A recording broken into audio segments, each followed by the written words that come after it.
This is an undercover federal agent disguised as a Mexican drug smuggler. That is 200 pounds of confiscated marijuana, and this is a sting. Today, a tracking device is being inserted in one of the bales.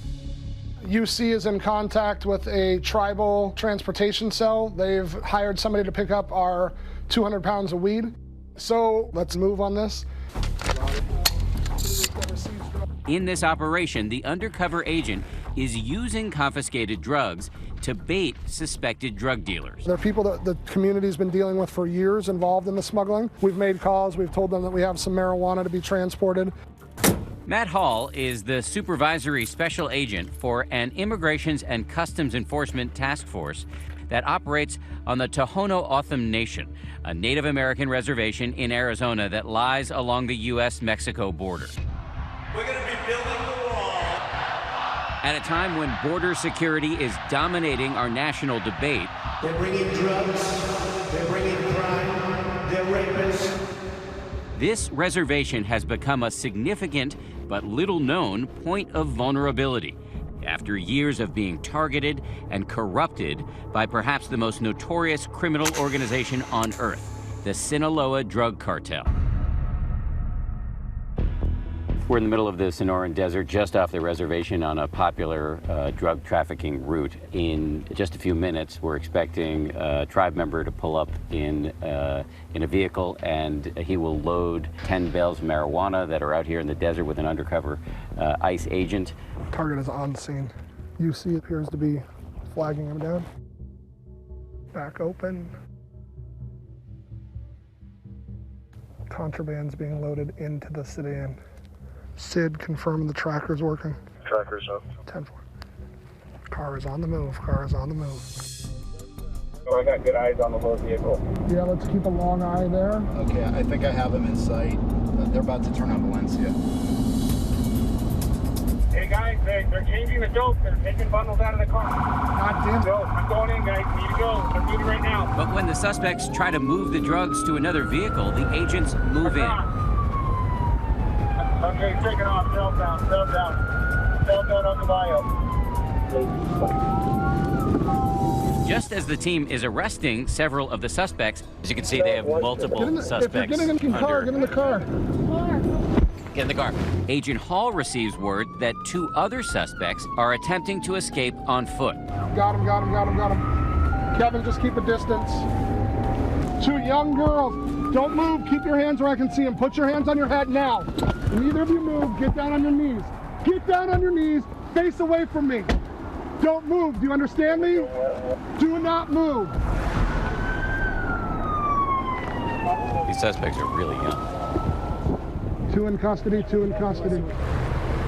I can see why this is a good bust for you, but it's also sad. Well, we have to get down to the bottom and see what it is, but, you know, like we talked about, they take advantage of every different make, model, and age of people.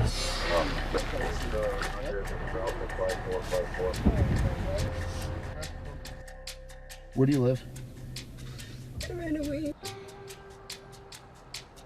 Where's your parents at? I don't have any. The adrenaline of the chase now gives way to the kind of depressing reality of the people who've been arrested who do not appear to be drug kingpins, more likely that they're just people without a lot of options who've gotten co-opted by one of the most powerful drug cartels on earth. The Tohono O'odham Nation, the 3rd largest reservation in the U.S., is about the size of Connecticut. Its stunning desert landscape takes up more than 60 miles of the border with Mexico. But tribal elder Juan says the beauty of this land belies a dark reality. Whether it's my house or whichever house, you couldn't go very far without finding another house where someone's either been arrested, is involved, or has been involved in that type of activity, whether drug trafficking, human smuggling. It's so normal, and that's not right.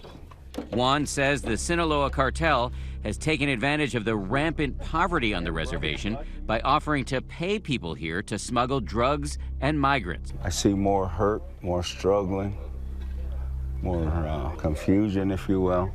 I see the brokenness in the people. For Juan, this is personal. He used to run drugs himself. He fears that his children, even his grandchildren, could get pulled into criminal activity.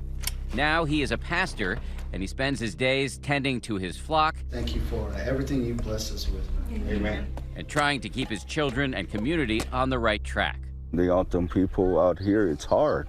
It's hard to live. Whether lack of jobs and poverty, then other opportunities open up that aren't good for our people. Nothing really to do out here. No economic development and stuff like that. Gives you nothing to do except for like trouble. Gangs, drugs, there's some bad things here. Even though there's a lot of good, there's a lot of stuff. It's a small town, but there's a lot of crazy things that happen.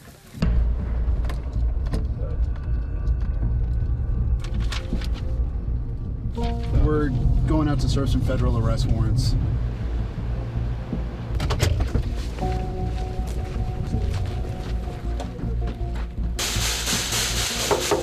Police, come to the door!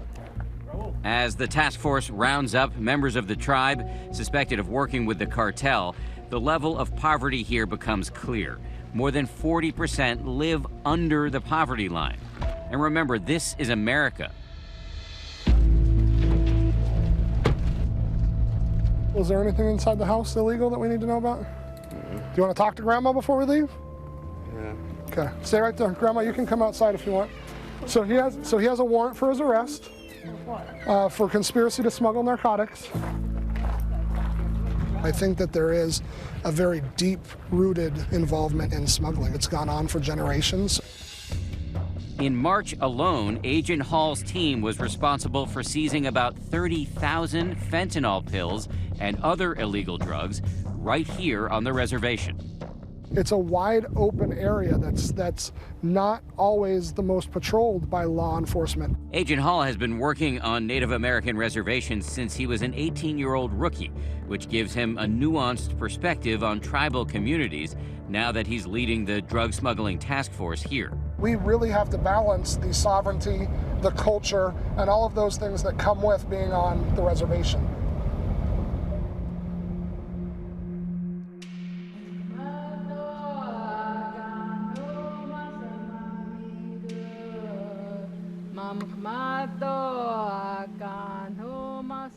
The Tohono O'odham people were here long before there was an international border. When Westerners arrived, their culture was decimated through the introduction of disease and alcohol. By the early 1900s, their vast ancestral homeland had been dramatically reduced in size and carved up between the U.S. and Mexico. We traveled south of the border where there are still about 2,000 O'odham people living today. This is where the Sinaloa cartel's operation to run drugs up through the reservation begins. Here we meet tribal member Matthias Estevan. There's a lot of tribal members who are deeply involved with the cartel here in Mexico. Esteban says he's been approached by smugglers with lucrative offers. Someone from one of the groups asked me if I could drive a truck with a hidden compartment onto the reservation and drop it off, and they were willing to pay me $10,000 just for a 2-hour trip. He declined that offer, even though it would take him about a year to make that much money from his regular salary. But not everyone can resist the cartel. Another group they target, migrants who can't afford to pay thousands of dollars to cross the border with one of the cartel's guides known as coyotes.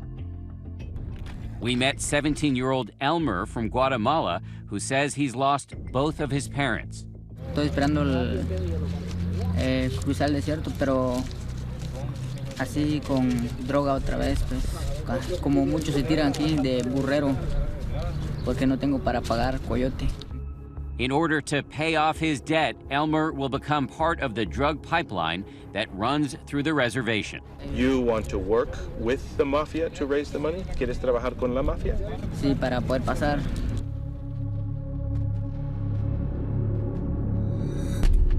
Back in the United States, it is this never-ending flow of desperation that Agent Matt Hall and his team are up against. Tonight, they say they're tracking a tribal drug runner picking up a truck filled with marijuana that's been supplied by an undercover agent. Across the parking lot there. I'm parked just north of it in the Walmart parking lot. They suspect the tribe member plans to transport the drugs deep into the interior of Arizona, well off the reservation. Yeah, I got eyes on it. Brake, brake, brake. The vehicle's getting occupied right now. Let's go. Eastbound. That pickup truck has a kill switch in it, allowing Hall's team to turn off the engine remotely. Eastbound on Valencia. Actually, it's making a U-turn. God damn it.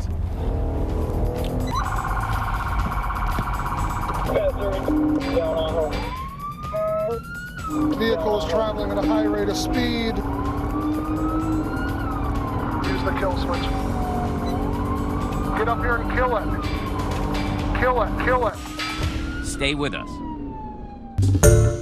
Hi everyone, George Stephanopoulos here. Thanks for checking out the ABC News YouTube channel. If you'd like to get more videos, show highlights, and watch live event coverage, click on the right over here to subscribe to our channel, and don't forget to download the ABC News app for breaking news alerts. Thanks for watching.